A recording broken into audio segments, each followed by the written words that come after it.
পঞ্চগড় জেলা শহরের প্রবেশদ্বারে করতোয়া নদীর উপরে ১৯৮৮ সালে নির্মিত হয় এই সেতুটি। পঞ্চগড় শহর সহ বাংলাবান্ধা স্থলবন্দরে যাওয়ার রাস্তাও এটি। ফলে মাত্র ২৫০ মিটার দীর্ঘ এই সেতুটি দিয়ে অধিক যান চলাচলে নিত্যদিন যানজটের সৃষ্টি হচ্ছে। এতে ভোগান্তি পোহাতে হয় যাতায়াতকারীদের।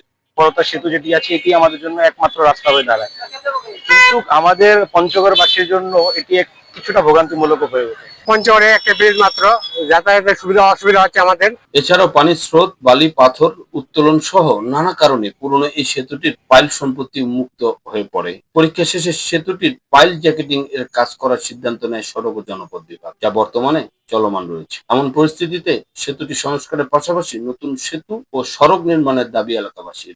আসা যাওয়ার জন্য একটা ব্রিজে, এই ব্রিজে যানজট লাগেই থাকে।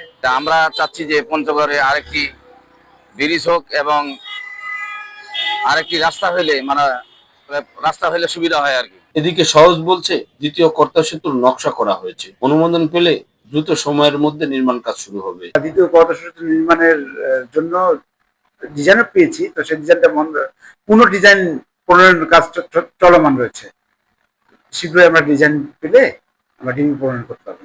পঞ্চগড় জেলার উপর দিয়ে তেঁতুলিয়া বাংলাবান্ধা স্থলবন্দর দিয়ে ভারত, নেপাল ও ভুটানে যাত্রী যাতায়াত সহ মালামাল আনা নেওয়া করা হয়। তাই দ্রুত সময়ের মধ্যে বিকল্প সেতু বাস্তবায়নের দাবি স্থানীয়দের। এ রায়হান চৌধুরী, বৈশাখী সংবাদ, পঞ্চগড়।